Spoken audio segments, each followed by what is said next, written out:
2023 as Gullah Geechee Nation Appreciation Week. I'd like to take the privilege to read this proclamation, and then we'll have you come up on the clip. Our sound system sounds different. Is it? Is your microphone unmuted?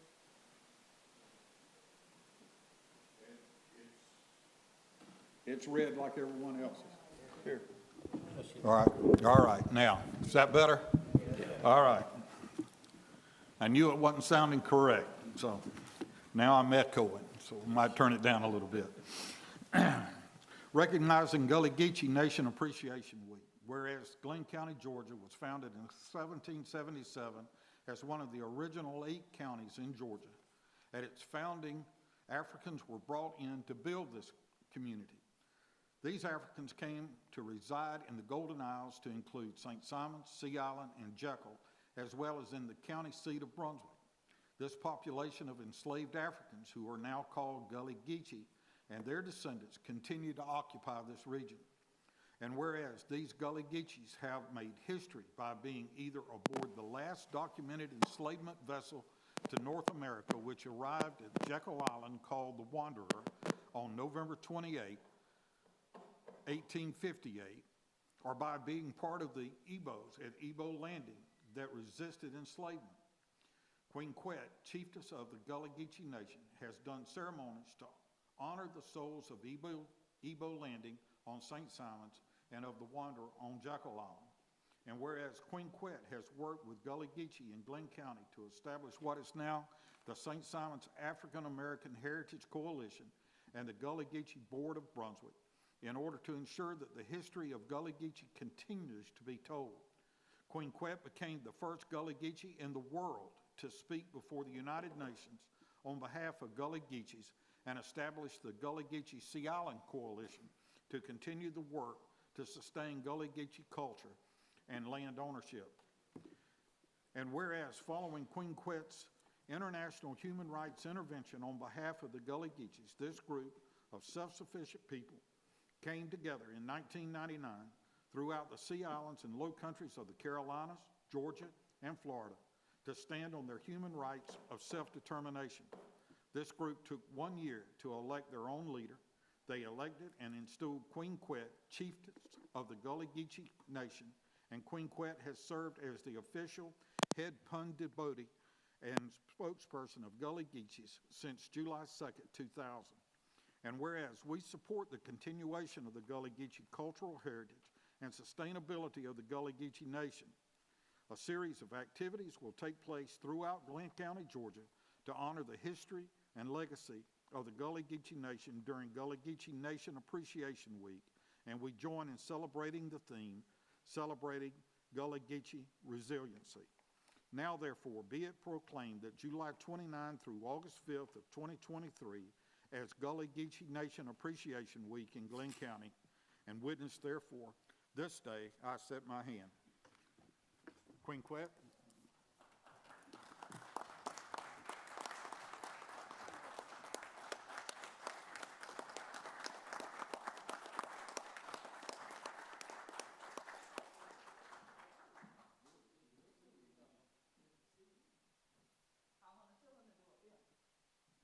We're good. And if you would like a few words at the microphone in a few minutes? Sure. Let's do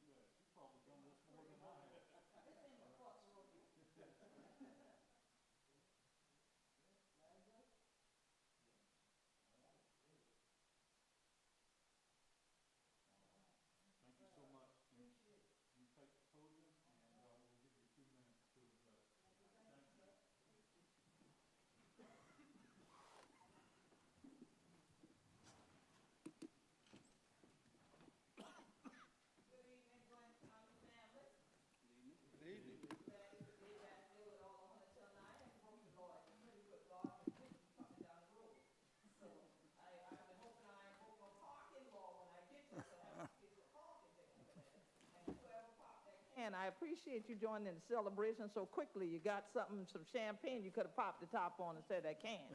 So I'm so glad to be here one more again, and I want to say thank you to all the 100 children that always do this year with me and be celebrating with me and things like that. They're right here, not only in Glynn County, but specifically in Brunswick. We done had plenty of celebrations. Yeah, I got a key to this year city. I got a Queen Quet Day in Brunswick, and all of that were coming up in August. So I always glad for there. And then to eat this evening, I must mention Liberty County gonna be pretty upset with 100 children because they had their meeting at 5 o'clock. And I tell them I couldn't be there at 5 and get you at 6, so I had to skip them to come to 100. Okay? So I hope it don't start no war between you and Liberty County tonight. That I came here instead of stopping there, but if I could have made both, I would have.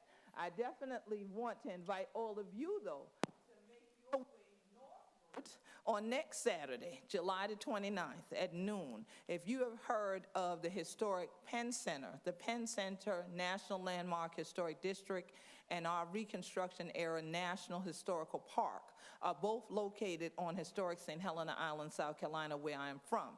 This year, we will launch our celebration, our Gullah Geechee Nation Appreciation Week celebration with Gullah Geechee Family Day there for the first time.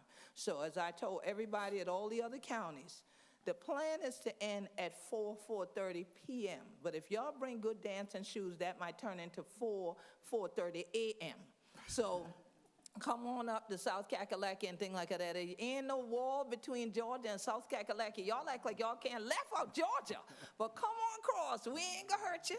All right? Come have some good thing for Nampon and things like that and celebrate with the family. It would be a great time. And as beautiful as you have your marina here, I am sure y'all can get in some of them fancy boats and yachts you got parked out there. Just pull up them anchors and come on up the coast and come join us right there on historic St. Helena Island. And so it's going to be a great time, and I just want to tell Glynn County I really appreciate all that you continue to do to continue to expose our story and our legacy to more people. I hear about more and more celebrations coming here to this county now than I ever did related to Ebo Landing and related to Gullah Geechee history, heritage, and culture. So it truly makes me know that my living and work has not been in vain. And so on behalf of our representatives here in Brunswick, the Reverend Zach Lyde, and our representative Anita Collins, I say thank you, and for all of the other rest of children throughout the Golden Isles, thank you for making this another shouting evening with we today. Thank you, y'all. God bless you.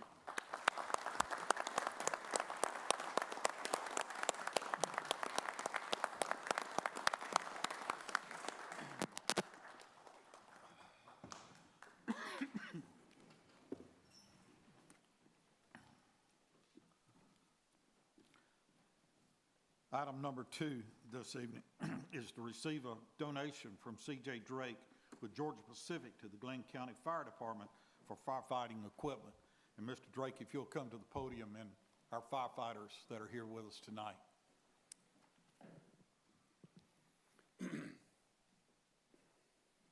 Thank you, Chairman Neal and members of the County Commission. I'm C.J. Drake, Public Affairs Manager at the Georgia Pacific Brunswick Cellulose Mill located at 1400 West 9th Street. On behalf of our 550 employees and the customers we serve around the world, I am pleased to present a check to the county for the acquisition of specialized firefighting equipment. This year marks our 85th anniversary in business here. Despite that longevity, we cannot forget that every day we must earn and never take for granted the right to operate here. At Brunswick Cellulose, our first priority is the safety of our employees, visitors, and community in which we operate. Our mill has a fully staffed and trained plant emergency organization, the functional equivalent of a fire brigade, that is ready to respond in case of emergency on mill property. Currently, 44 of our 550 employees are members of the PEO. Of course, depending on the nature of the emergency, we would call upon our local first responders. And because the mill is technically in the county fire department, represented here this evening by Chief DeCristofalo, would be our first responder. But of course, depending on the nature of the event, the City of Brunswick Fire Department, represented here this evening by Chief White, might also respond. Our local first responders have been our guests at the mill several times this year already to meet with our leadership and to understand our firefighting capabilities and physical layout. We also want to make sure that our nearest next-door neighbors understand our capabilities in case of an emergency, an emergency at the mill impacts them. We are considering a neighborhood outreach effort in the fall to do just that. We are grateful to all our first responders and stand ready to cooperate with them to address the unexpected. The $15,000 check I am here to give you this evening represents that commitment. Thank you. Thank you, sir.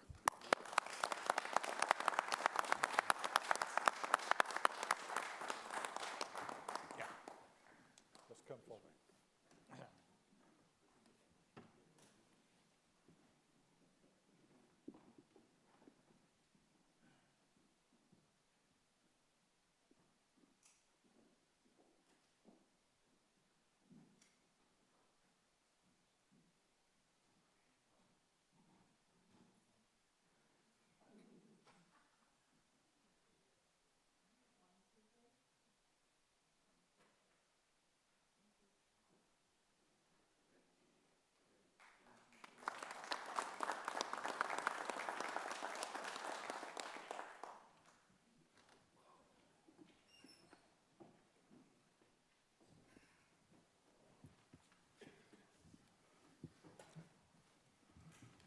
Mr. Chairman, I move to add item 13.1 to the published consent agenda to consider approval of a fiber access and utility easement to Live Oak Fiber LLC for 5 Glynn County properties.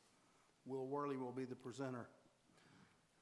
Mr. Chairman, I move to add number 46 to the published agenda to consider options for the bathroom facilities at the Coast Guard Beach Park renovation project and provide direction to Godwin, Mills, and Kaywood on how to proceed in the design of those facilities. All right, we have a motion by Commissioner Rafalski. Do I hear a second to add item 13.1 and number 46 to the agenda? Second. Have a motion by Commissioner Rafalski, a second by Commissioner Tofteson, I believe, and beyond. Any discussion? All in favor, please raise your right hand. Those two items are added to our agenda. Mr. Chairman, I move to approve the consent agenda for general business and the consent agenda for finance. Second. Unless any commissioner wants to pull something. All right, we have a motion by Commissioner Rafalski and a second by Commissioner Booker to approve the consent agendas for both general business and finance. Any discussion? Any item anyone wishes to pull? If not, all in favor, please raise your right hand. That is unanimous. Moving right along.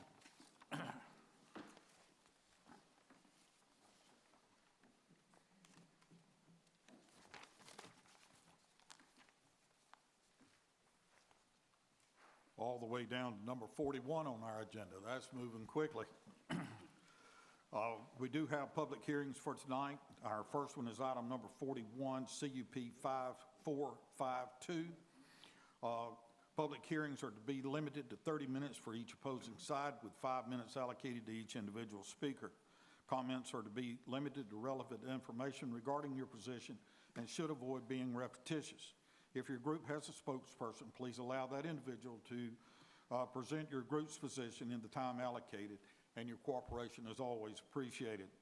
So item number 41, CUP 5452, is 112 East 22nd Street, Sea Island, a conditional use permit to consider a conditional use permit for native landscaping seaward of the development setback line pursuant to zoning ordinance section 727, Beach and Dune Protection District.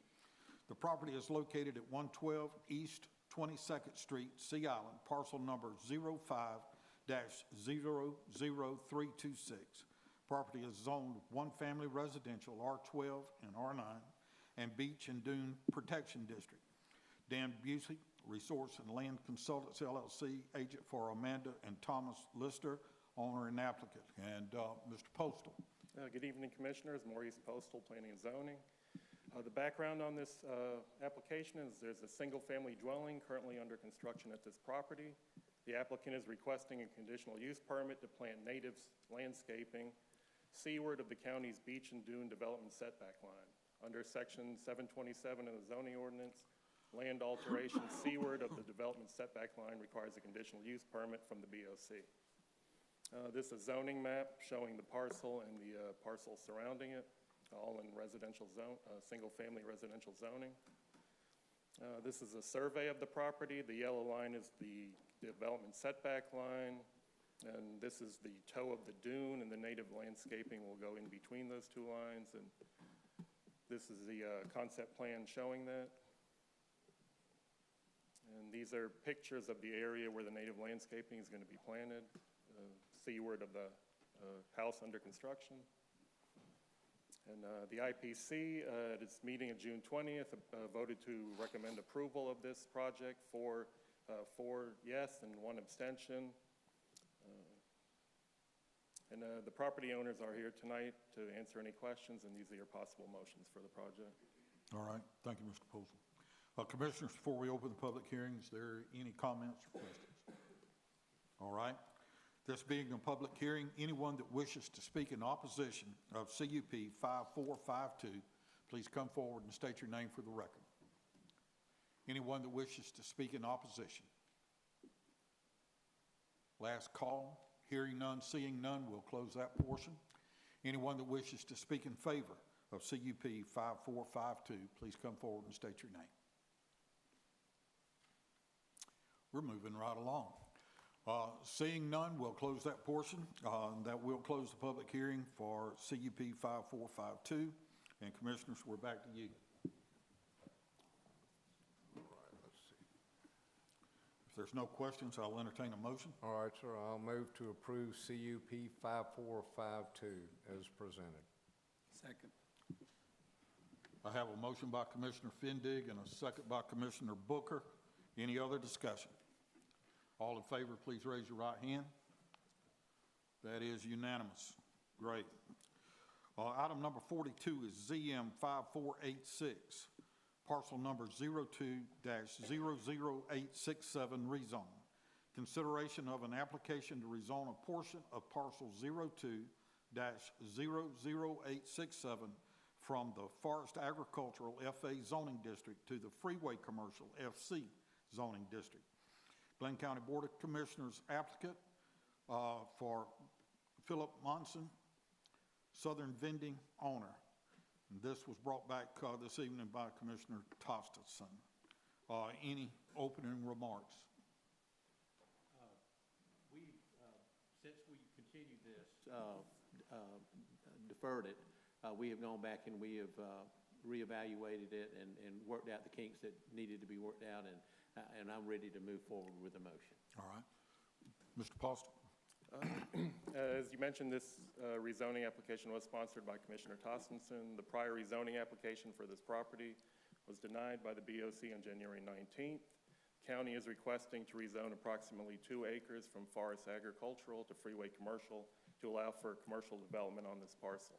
The parcel is currently split zone between FA and FC. The proposed zoning would make the entire parcel freeway commercial.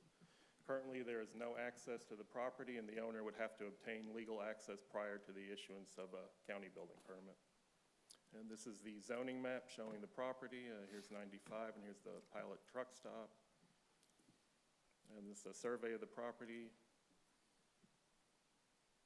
And at the MPC meeting of July 11th, the Mainland Planning Commission unanimously recommended that the board approve ZM 5486 with the following modification. Access shall be through the commercial property from the south, and no access shall be through the residential portion. And these are your possible motions for the application tonight. All right, thank you. Commissioners, any discussion before we open the public hearing? All right, this is a public hearing. Anyone that wishes to oppose or speak against ZM 5486, please come forward and state your name for the record. Any who would speak against? Okay, seeing none, hearing none, we'll close that portion. Those that wish to speak in favor of ZM 5486, please come forward and state your name for the record. Commissioners, I'm John McQuigg, attorney on behalf of the owner of the property. And we're in favor of the rezoning. We hope that you'll approve it. We would like you to not adhere to what the MPC had as a condition with regard to the access. We'd rather you just simply approve it and let us take the risk of finding out the access as we need to tell us that we can't go through the residential subdivision may hamper what the residential subdivision might want to do later. I mean, there's other issues that may pop up in the future. So please ignore that portion of the MPC recommendation and simply rezone it as requested. All right. Thank you, sir. Anyone else that wishes to come forward and speak in favor of ZM 5486? Okay, seeing none, hearing none, we'll close the public hearing. And Commissioners, we're back to you. Mr. Chairman, I just had a question about ignoring that. I mean, are there any issues that may cause the residential area? They would have to come to us to do anything as far as gaining access to the residential area? Well, as far as getting access, they would have to negotiate with the property owners, regardless of whether it's through the commercial side or the residential side.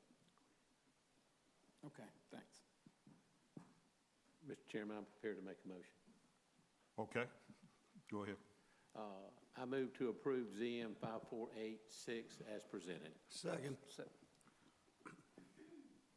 All right, does that include the restriction or? No restriction, just as it is, Okay, as approved by the mainland planning. that had a condition on it. I want to do it without the conditions. Okay, all right. Okay, so just for clarity, Yeah. You move to approve the zoning decision as initially submitted by the applicant. Yes, correct. Is that cleared up, Mr. Attorney? All right, does the second still stand? Second still stands.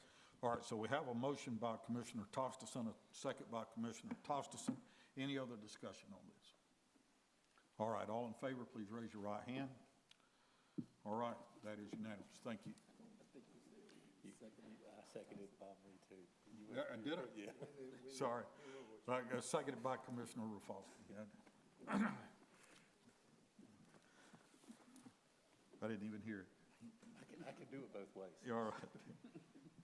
Item number 43, receive and consider Chairman Neal's District 3 nomination to appoint one citizen to serve on the Blythe Island Advisory Board representing District 3. The term begins upon appointment and ends on June 30, 2026.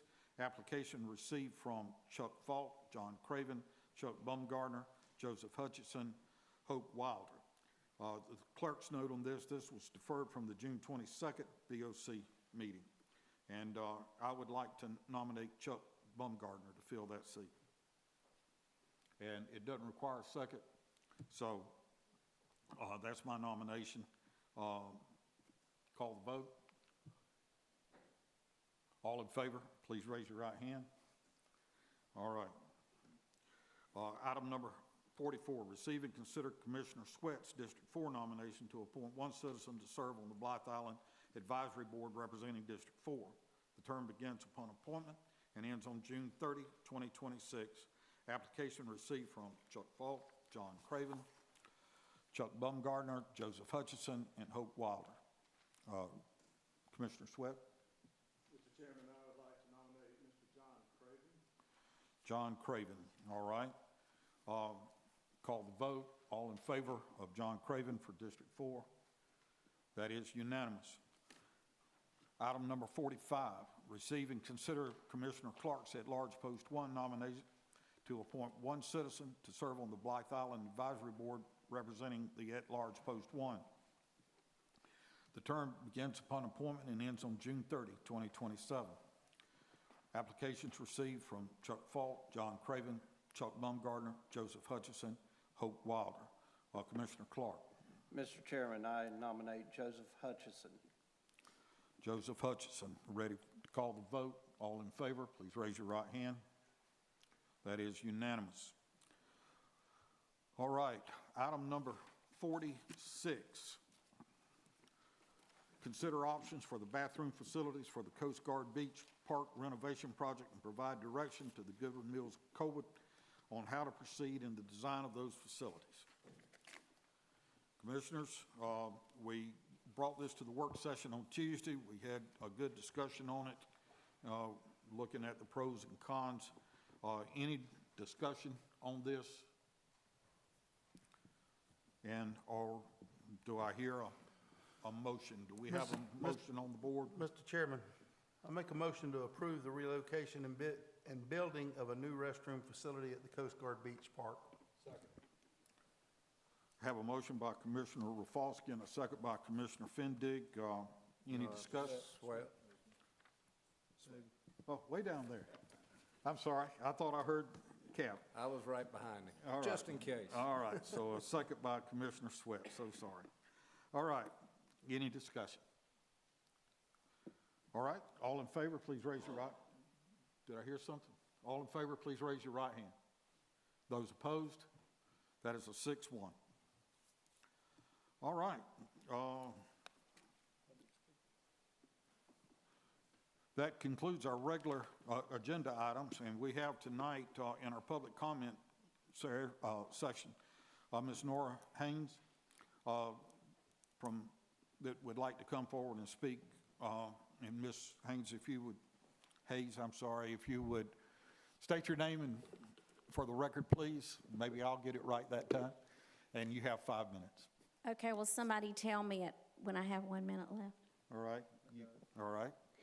My name is Nora Lott Haynes, and I'm here to talk to you about Kratom, Kratom. Most all of you were at the Tuesday meeting where Rick Townsend went over the details of his bill about Kratom, which did not get through the Senate. I think everybody was there but Mr. Booker.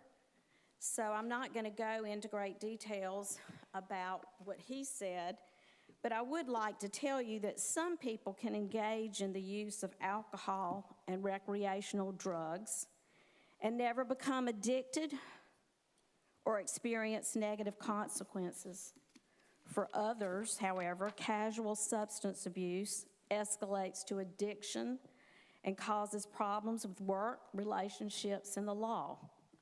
I know this because I have a son who has a serious drug addiction. Unfortunately, Kratom misuse appears on the rise in the United States.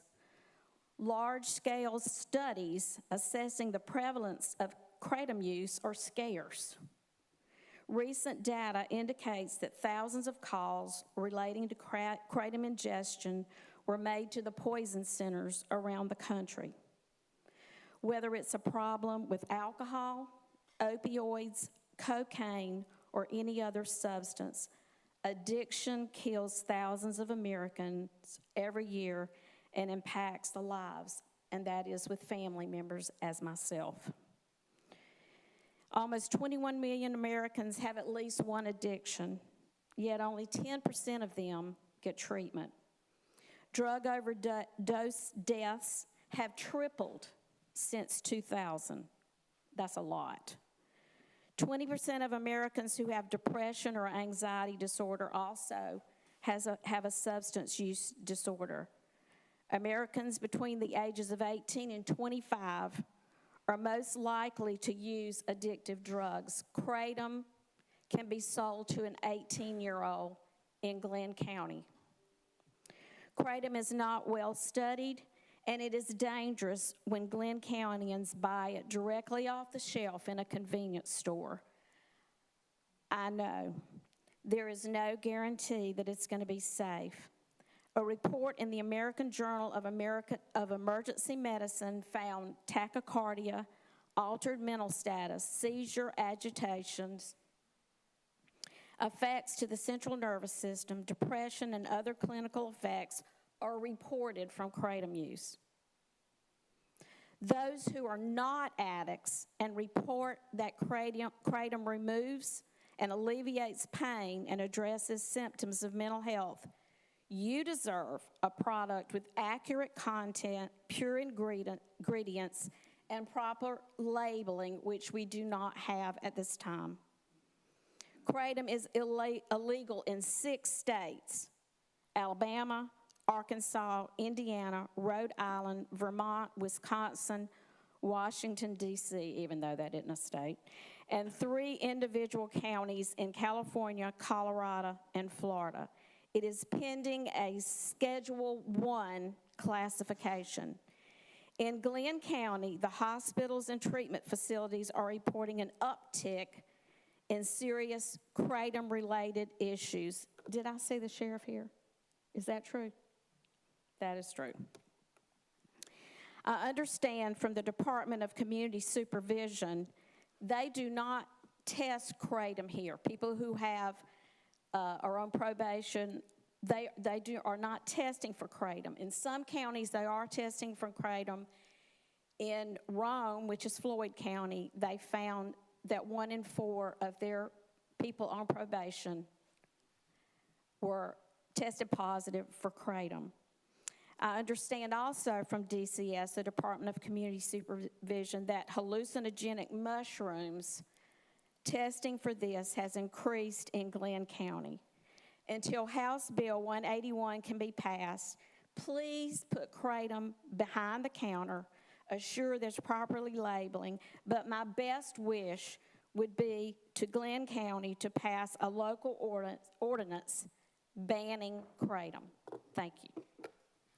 Thank you so much, and after our meeting Tuesday for the information that we gained, thank you for reinforcing that this evening. All right, that concludes our regular agenda. We do have need to go into executive session. Mr. Teston is not here tonight, right? I spoke to him today, and I don't believe he's coming this evening. Okay. I didn't think he was. So I need a motion to go into executive session. So moved. Second. Mr. Chairman, that's for personnel and potential and pending litigation. Personnel. And pending and potential litigation. Pending litigation. Litigation, all right. So we have a motion by Commissioner Fendig, a second by Commissioner Rafalski to go into executive session for personnel and pending litigation. All in favor, please raise your right hand. All right, we stand in recess.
session. Session? Second. Got a motion and a second. All in favor, please raise your right hand. That's all of us that's in here. Mr. Chairman, I move to approve the executive session minutes from the June 22nd, 2023 meeting. Second? Got a motion from Commissioner Rafalski, a second by Commissioner Clark to approve the minutes of the executive session. Any discussion? All in favor, please raise your right hand.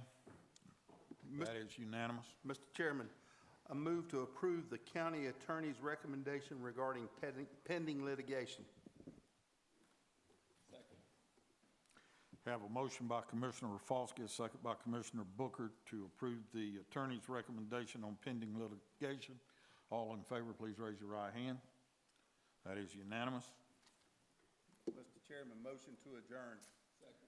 Got a motion by Commissioner Rafalski, a second by Commissioner Booker, Totteson, Clark, Sweat, Fendig, and Neal to adjourn. All in favor, please raise your right hand. We stand adjourned.